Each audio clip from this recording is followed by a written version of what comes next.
ہمارے حضرت ایک واقعہ سنایا کرتے تھے، دیکھو کبھی کسی دوسرے کی جیب پہ نظر مت رکھو.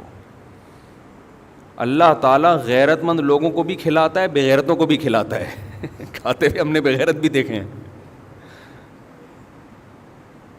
لیکن غیرت مندوں کو آزمانے کے بعد آتا ہے کہ ان کی غیرت پر آنچ نہ آئے. رزق دروازے توڑ کے ان کے گھر میں گھستا ہے، عزت کے ساتھ ملتا ہے. اور جس نے مخلوق کے سامنے ہاتھ پھیلا دیے یا 2 نمبر طریقے سے پیسہ کمانے کی کوشش کر لی، تو سب سے پہلی پھٹکار اس پہ یہ برستی ہے کہ اللہ اسے ہمیشہ کے لیے مخلوق کے در کا محتاج بنا دیتے ہیں. اب انہی کے در پہ جانا، تو ساری زندگی مانگتا ہی رہے گا. یہ بڑا عذاب ہے آخرت کے عذاب سے بھی، یہ آخرت کے عذاب سے زیادہ بڑا عذاب ہے. تو ہمارے حضرت ایک واقعہ سنایا کرتے تھے. پہلے پرانا سعودی عرب کا، شاید اس وقت یہ سعودی حکومت نہیں تھی، تو ارض حجاز کہا جاتا تھا نا سعودیہ کو. حجاز کی سرزمین کا کوئی بادشاہ تھا، کوئی حکومت پلٹی، بغاوت ہوئی، تو وہ بادشاہ بیچارہ ملک بدر ہو گیا. شہزادہ تھا. تو تھا یہ کہ جب وہ شہزادہ تھا تو ہندوستان سے کوئی شخص گیا حج کرنے یا عمرہ کرنے، تو اس شہزادے نے اس کا بڑا اکرام کیا. عرب لوگ بڑا اکرام کیا کرتے تھے حاجیوں کا اور عمرہ کرنے والوں کا.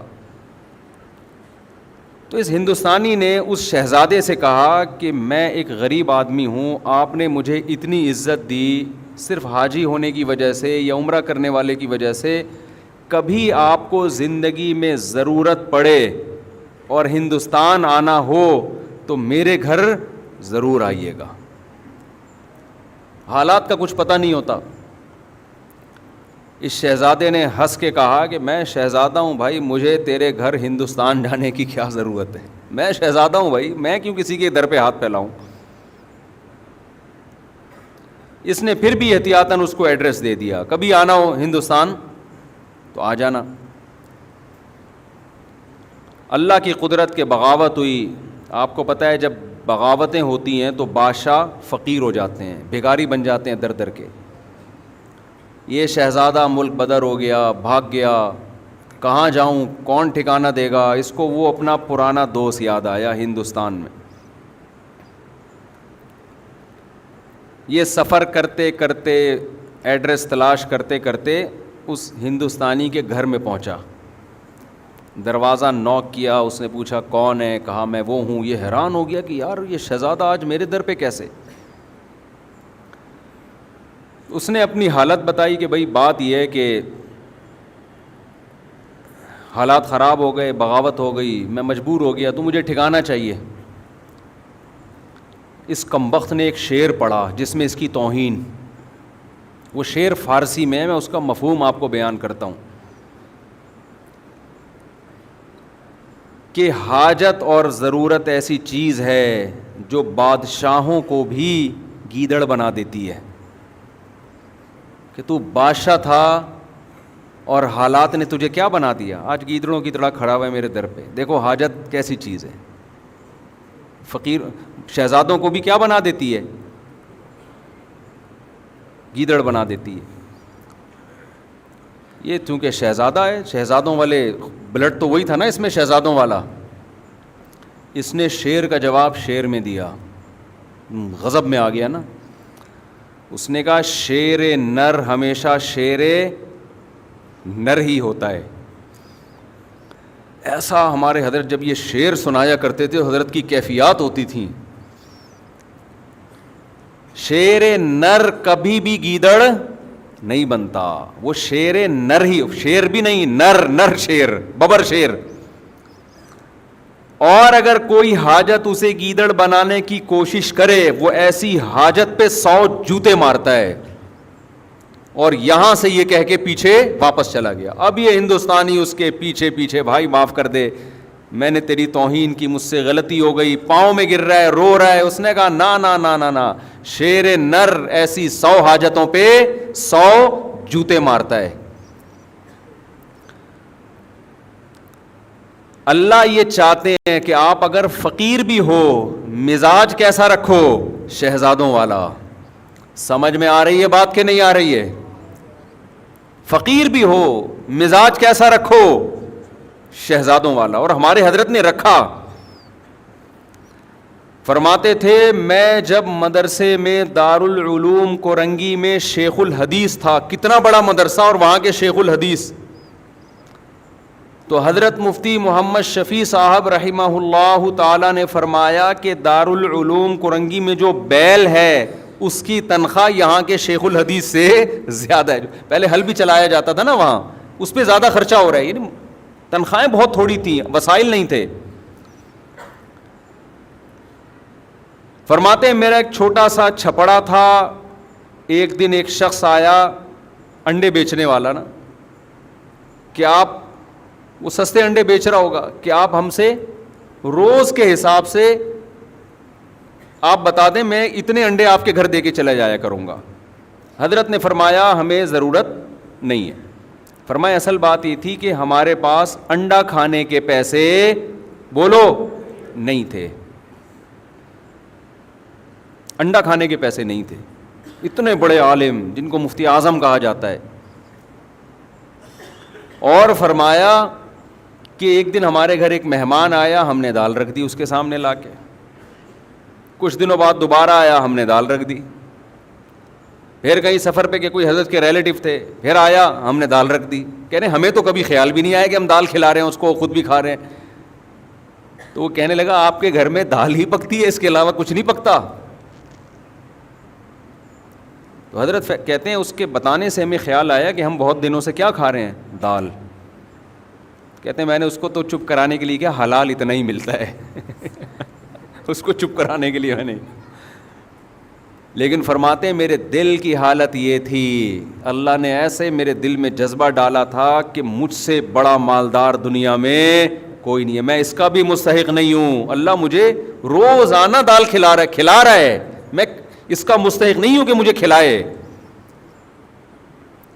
سال میں ایک مرتبہ اپنے پیر و مرشد اپنے شیخ کی زیارت کے لیے لاہور جاتے تھے.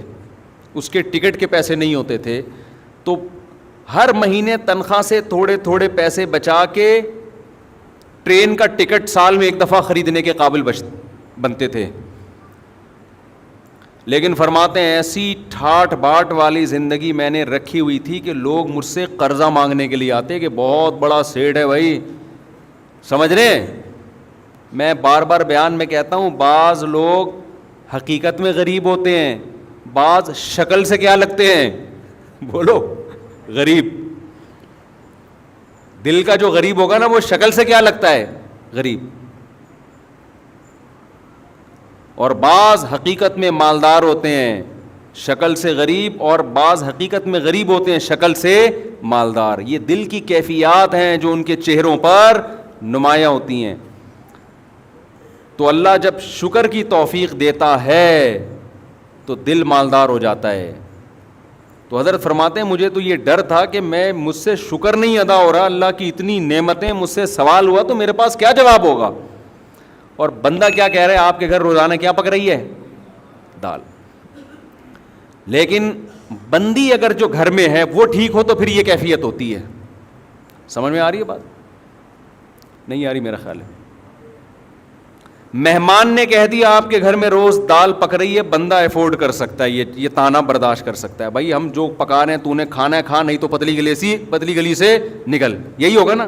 لیکن اگر بیگم کہہ دے کہ ہمارے گھر میں روز کیا پک رہا ہے, دال, تو اگر شوہر کنجوس ہے, کم بخت پیسے ہیں, خرچ نہیں کر رہا, پھر تو 6 تانے میری طرف سے اور دینے چاہیے اس کم بخت کو. دیا ہے اللہ نے تو بیوی کو دال کیوں کھلا رہا ہے, ہاتھ کھول اپنے گھر والوں پہ, کھلا, اللہ تجھے کھلائے گا. ایسے کنجوس بھی الحمدللہ ہم نے دیکھے ہیں, بے تحاشا پیسہ اللہ نے دیا, اور پیاز خرید رہے ہیں داغ والے منڈی میں, وہ مسکراتے ہوئے آلو دیکھے آپ لوگوں نے. آلو کی 2 قسمیں, ایک آلو جو نارمل کنڈیشن میں ہوتا ہے, نہ رو رہا ہوتا ہے نہ ہنس رہا ہوتا ہے. کچھ آلو آپ کو روتے ہوئے نظر آئیں گے, کچھ ہنستے ہوئے نظر آئیں گے. یہ سستے ہوتے ہیں کیونکہ ہنسی کی بات ہے نہیں اور آلو ہنس رہا ہے, تو اس کا مطلب یہ اس میں کوئی فالٹ ہے نا, یہ سستا آلو ہے. لیکن یہ آلو جب آپ گھر میں لے کے جاتے ہو تو گھر والوں کو آلو چھیلنے میں محنت کرنی پڑتی ہے. اللہ نے اگر پیسہ دیا ہے تو بھائی تو ذرا مہنگے آلو خرید لے یار, کیوں گھر والوں کو ٹینشن دے رہا ہے. تو میں پہلے تو جمعرات بازار, جمعہ بازار میں خود ہی شاپنگ کرتا تھا نا جا کے, اب تو یہ گارڈ وارڈ کا سیٹ اپ آ گیا. تو میں نے دیکھا ایک صاحب تلاش کر رہے تھے چھوٹے جو ہم اپنی بکری کو کھلاتے تھے. میں نے کہا یار تھوڑا سا بڑے درمیانے سائز کے پیاز لے لو. کہتے ہیں مفتی صاحب آپ نے گھر والوں کو لگتا ہے کہ بہت عیاشی میں رکھا ہوا ہے. یہ عیاشی ہے نا, پورا پیاز لے کے جا رہے آپ. کہہ رہا تھوڑا ٹینشن دے کے رکھنا چاہیے. میں نے کہا اصل میں ٹینشن یا عیاشی کا مسئلہ نہیں, دل میں بولا, اس کو تھوڑی بولا. مسئلہ یہ کہ دل اللہ نے تیرا اس پیاز کی طرح چھوٹا بنایا ہے. لینڈ لارڈ تھا وہ آدمی, لینڈ لارڈ, دل تیرا اتنا چھوٹا سا ہے, تو مر رہا ہے کہ یہ پتہ نہیں قبر میں لے کے جائے گا یہ پیسہ. تو اگر پیسہ ہے پھر تو تانا بنتا ہے, نہ ہو پیسہ پھر عورت کو بھی چاہیے اپنے شوہر کی آمدن میں اس کے ساتھ گزارا کرے. ہمارے حضرت اپنے گھر والوں کی بہت تعریفیں کرتے تھے کہ اللہ نے مجھے ایسی زوجہ دے دی, ایسی زوجہ دے دی, شکر گزار. فرمایا اس غربت میں اس نے میرے ساتھ حضرت تو اس کو غربت نہیں کہتے تھے ان حالات میں, کیونکہ حضرت کہتے تھے وہ غربت تھوڑی ہے, 2 وقت کی روٹی پیٹ بھر کے ملے, غربت کہاں ہے یہ. کہتے ہیں ان حالات میں کبھی کوئی جملہ ناشکری کا گھر والوں کی زبان سے میں نے نہیں سنا. بس ایک چھوٹا سا واقعہ. کہتے ہیں میں گھر والوں کی طبیعت خراب تھی, ڈاکٹر کے پاس لے کر گیا. ڈاکٹر نے کہا ان کو پھل کھلائیں. ان کو کیا کھلائیں؟ پھل. ان کی صحت اس لیے خراب ہو رہی ہے, پھل فروٹ نہیں کھانے کو مل رہے. حضرت کہتے ہیں میرے پاس فروٹ کے پیسے بولو نہیں تھے. تو میں نے ڈاکٹر کو تو نہیں کہا کہ پیسے نہیں ہے, جو آدمی نا ایسے بیٹھ کے پیسے ہی نہیں ہے ایسے شروع ہو جاتا ہے وہاں بیٹھ کے, تاکہ ڈاکٹر زکوٰۃ تو وہ دینا شروع کر دے. حضرت کہتے ہیں ڈاکٹر نے اپنے علم کے حساب سے صحیح کہا. میں نے دل میں یہ سوچا کہ بھائی اگر میری گھر والے کو فروٹ کی ضرورت ہوتی تو اللہ مجھے فروٹ کے پیسے دیتا. اللہ نے نہیں دیے اس کا مطلب اس کو ضرورت نہیں ہے. اللہ نے نہیں دیے اس کا مطلب اس کو ضرورت نہیں ہے. یہ بغیر فروٹ کے ٹھیک ہو جائے گی. لیکن یہ مزاج بیوی کا ہونا بھی بولو ضرور. انہوں نے بھی یہ سوچا حضرت کے اہلیہ نے کہ اگر مجھے فروٹ کی ضرورت ہوتی تو اللہ میرے شوہر کو فروٹ کے پیسے دیتا. نہیں دیے, یہی ٹھیک. جو دال روٹی پہ سیٹ ہو گئے نا اسی پہ چلتے رہو. یہ واقعہ کئی سال پرانا ہے. حضرت کا انتقال ہو گیا. حضرت کی اہلیہ ماشاءاللہ اب بھی میرا خیال ہے 95 سال کی ہو گئی ہوں گی, 90-95 کی, اب بھی الحمدللہ حیات ہیں.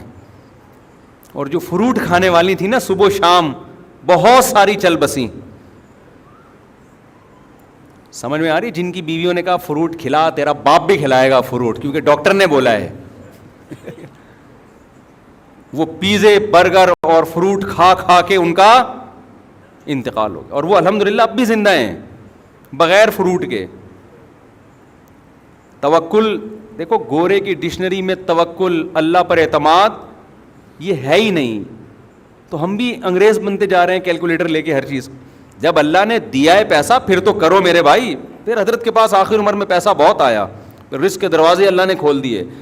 جب اللہ نے رزق کے دروازے کھولے ہیں تو حضرت کا لائف اسٹائل پھر چینج ہوا ہے. پھر وہ اسٹائل نہیں ہے. پھر جو حضرت کا VIP کھانا تھا, یہ میں اس لیے بتا رہا ہوں کہ آج کمبختوں کے پاس پیسہ آ جائے تو رہتے وہ دال پہ ہی ہیں.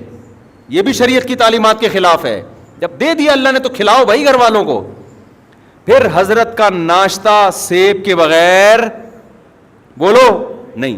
جب یہاں سیب ختم ہو جاتے, حضرت کے لیے یورپ سے سیب منگوائے جاتے تھے. حضرت نے کہا سیب کے بغیر ناشتہ, میں سیب لازمی ہے میرے ناشتے کا حصہ ہے. حضرت سیب مارکیٹ سے شارٹ ہے, دیکھو کس ملک میں مل رہا ہے, آرڈر کرو. سیب پیسہ خرچ کیا حضرت نے. نہیں آ رہی میرا خیال ہے بات سمجھ. اور میں خود جاتا تھا حضرت کے گھر کبھی صفائی کے لیے, خدمت کے لیے, تو ماشاءاللہ گوشت, روسٹ, یہ سب چیزیں رکھی ہوتی تھیں. بڑا VIP کھانا, شہد, زیتون. کھاتے کم تھے مگر کھاتے خاندانی. گھر بڑا اچھا, گھر ذاتی نہیں بنایا, کہ مسافر خانہ ہے, نکلنا ہے, ذاتی کی کیا ضرورت ہے. جو کرائے کا گھر تھا اسی کو بہت بہترین ڈیکوریٹ کیا ہوا تھا. ایسا گھر جا کے سکون ملتا ہے یار کہ شیش محل میں آ گئے ہیں. کہاں آ گئے ہیں؟ کنجوس آدمی پیسہ آنے کے بعد بھی خرچ بولو نہیں کرتا. پھر گاڑی حضرت نے رکھی ہے, ایسی گاڑی, شو روم گئے گاڑی خریدنے کے لیے نا, کہ بھائی گاڑی چاہیے. اس نے کہا یہ گاڑی, انہوں نے کہا حضرت نے کہا گاڑی دکھا. گاڑی مذاق نہیں کر بھائی تو, یہ گاڑی اسٹائل ہی چینج ہوا نا, تکبر والا نہیں, یعنی اللہ کی نعمت کے لیے. آج جب پیسہ ہو تو کنجوس, یہ قرآن کہتا ہے, جب اس کو خیر پہنچتی ہے پیسہ آتا ہے منوعا, کنجوس بن جاتا ہے انسان. اور جب قرآن کہتا ہے جب غربت ملتی ہے انسان کو ناشکرا ہو جاتا ہے. ان الانسان خلق ہلوعا اذا مسہ الشر جزوعا. غربت آتی ہے چیخنے چلانا شروع کر دیتا ہے, ہائے مہنگائی, ہائے پیسے نہیں ہے, ہائے یہ نہیں ہے, ہائے وہ نہیں ہے. منع کے ابا کبھی سیب بھی کھلا دیا کرو, کبھی روزانہ دال پہ سیٹ کیا ہوا ہے. شادی سے پہلے تو بڑی بڑی باتیں کرتے تھے, بلکہ تم منع کے ابا بنے کیوں؟ جب تمہاری جیب میں پیسے جب ہوتے تو منع آتا نا مارکیٹ میں. پیسے ہے نہیں, مفتی صاحب کا بیان سن کے منع مارکیٹ میں لائن لگا دی ہے منوں کی. یہ بھی تانے مل رہے ہیں آج کل. جب کھلا نہیں سکتے تھے پیدا کیوں کیا, یہ تانا دیتی ہیں نا عورتیں. تو منع کا ابا ہونا جو ایک سب سے بڑی خوبی تھی وہ عیب بن گئی ہے سب سے بڑی, کہ پہلے صرف یہ شوہر تھے, اب خاتون کے جو بچہ ہے اس کے ابا بھی ہیں, ڈبل رشتہ ہو گیا نا. لیکن یہی رشتہ اب کیا بن گیا ہے, تانا. تو قرآن کہتا ہے انسان جو ناشکرا ہے, جب غربت ملتی ہے اس کو شور شرابہ, چیخنا چلانا, شکر نہیں ادا کرتا, جزا فضا صبر نہیں کرتا. وَإِذَا مَسَّهُ الْخَيْرُ مَنُوعًا. جب دولت کے انبار لگتے ہیں ریل پیل, کنجوسی کرنا شروع کہ ختم نہ ہو جائے. إِلَّا الْمُصَلِّينَ. قرآن کہتے ہیں ہاں کچھ لوگ ایسے ہیں جب غربت ہوتی ہے تو صبر کرتے ہیں, جب دولت آتی ہے تو سخاوت کے دریا بن جاتے ہیں. تو میں نے بات تو سیلاب سے شروع کی تھی میرے بھائی. اللہ نے اگر مال دیا ہے تو اڑوس پڑوس میں دیکھو, رشتہ داروں میں دیکھو, اپنے ملک میں دیکھو, کوئی مستحق کوئی ایسا تو نہیں ہے جس کے پاس کھانے کے لیے روٹی نہیں. اپنی دولت پہ سانپ بن کے مت بیٹھو, یہ قرآن کا حکم ہے. اگر ہم پیٹ بھر کے کھائیں اور ہمارا پڑوسی بھوکا سوئے, نبی صلی اللہ علیہ وسلم نے فرمایا ایسا شخص مومن نہیں ہے. اللہ سے دعا ہے کہ اللہ ہمیں اس دنیا کو مسافر خانہ سمجھنے کی توفیق عطا فرمائے. جب تک اس دل سے دنیا کی محبت نکلتی نہیں ہے انسان میں اخلاقی برائیاں ختم نہیں ہو سکتی. جب تک اس کو مسافر خانہ نہیں سمجھیں گے انسان کا بچہ نہیں بن سکتا. منع کا ابا تو بن سکتا ہے منع کی اماں بھی بن سکتی ہے. نہ عورت انسان بن سکتی ہے نہ یہ مرد انسان بن سکتا ہے. اللہ ہمیں سمجھنے کی عمل کی توفیق عطا فرمائے. وما علینا الا البلاغ.